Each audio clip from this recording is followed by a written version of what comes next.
अस्सलाम वालेकुम। सुल्तान महमूद गज़नवी सीरीज़ में आप सब लोगों को खुशामदीद।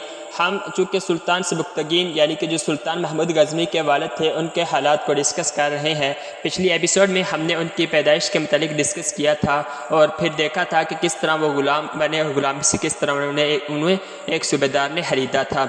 असल में जिस सूबेदार ने ख़रीदा था वो अफ़गानिस्तान के दारुल हुकूमत काबुल में वाक़ एक जो हुकूमत थी, एक सल्तनत थी, सामोनी सल्तनत, उसके सूबेदार ने ख़रीदा था। लेकिन अब सामोनी जो हुकूमत थी वो दिन ब दिन कमज़ोर होती जा रही थी और हिंदुस्तान के राजा जयपाल जो है वो दिन ब दिन अफ़गानिस्तान के जो शहर था वो उनके करीब बढ़ता चला जा रहा था और हमले उसके मज़ीद बढ़ते चले जा रहे थे। जब यह सूरत हाल देखी तो जिस सूबेदार ने सुल्तान सबुक्तगीन को ख़रीदा था उसने ये फ़ैसला किया कि क्यों ना बगावत करके हम इस जो नाम का बराए नाम का सुल्तान है उसको उतार के अब इसकी सल्तनत का ज़िम्मेदारी हमें खुद संभालनी चाहिए, क्योंकि अगर यही हालात रहे तो राजा जयपाल जो है वो एक दिन पूरे का पूरा अफ़गानिस्तान अपने कब्ज़े में ले लेगा और मुसलमानों के लिए जीना हराम कर देगा।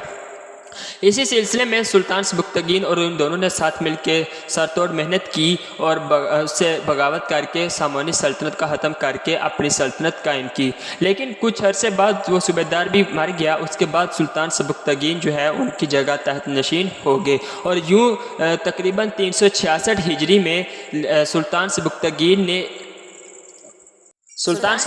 ने 366 हिजरी में एक आलादा खुद मुख्तार सल्तनत की बुनियाद रखी जिसको आले सबुक्तगीन या फिर गज़नवी सल्तनत भी कहा जाता है।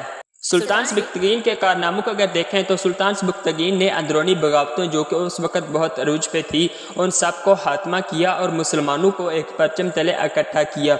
उसके बाद दूसरा उनका कारनामा ये था कि उन्होंने खुरासान को फ़तह कर लिया। खुरासान की फ़तह से अब दारुल हुकूमत काबिल से खुरासान तक की सल्तनत सुल्तान सबुक्तगीन के हाथ में आ चुकी थी। जैसे ही उसकी हुकूमत जो है वो हिंदू के राजा जयपाल के साथ मिली तो हिंदू के राजा जयपाल को भी ये बात अंदाज़ा हो चुकी थी कि सुल्तान सबुक्तगीन बहुत काबिल और माहिर हैं, तो यकीनन वो मेरे लिए वो आसानियाँ पैदा नहीं करेगा, यकीनन मेरे साथ वो जंग का ऐलान करेगा। तो इससे पहले कि सुल्तान सबुक्तगीन जंग का ऐलान करे हिंदू के राजा जयपाल ने यह मुनासिब समझा कि वो सुल्तान सबुक्तगीन के साथ खुद किस्मत आजमाई करेगा और वहीं जाकर उसी के शहर में जाकर उससे जंग करेगा। और यूँ जो हिंदुओं का राजा जयपाल था वो सुल्तान सबुक्तगीन के खिलाफ मुहिम कशी में निकल गया और सुल्तान सबुक्तगीन के ऊपर जाके हमला कर दिया।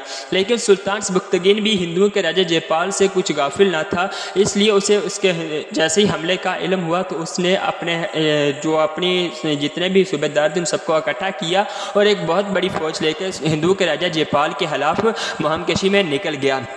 दोनों तरफैन के दरमियान खूब जंग हुई, लेकिन मैदान जंग जो है वो अपनी बहादुरी की वजह से बहुत ज़्यादा अपनी जहानत की वजह से और जंगी हिकमत अमली की वजह से ये जंग जीत गए। और ना सिर्फ ये जंग जीते बल्कि हिंदुओं के राजा जयपाल को भी कैदी बना लिया और फिर उससे सालाना खराज की सूरत में और उसे जो है वो रिहा कर दिया। लेकिन हिंदुओं के राजा जयपाल जो है वो अपनी सरकशी पर बाज रहा। उसने यहाँ तो वादा किया था कि मुझे छोड़ो मैं तुम्हें खराज दूंगा और सुल्तान सबुक्तगीन को तस्लीम भी किया था, लेकिन वापस जाकर उसने खराज नहीं भेजा और दोबारा सुल्तान से जंग का ऐलान कर दिया। इंशाल्लाह हम नेक्स्ट एपिसोड में डिस्कस करेंगे कि उसने दोबारा जो है वो जब ऐलान का जंग किया तो सुल्तान सबुक्तगीन ने उसके साथ कैसा रवैया अख्तियार किया और किस तरह जो है उससे दोबारा जंग जीती। जज़ाकल्लाह।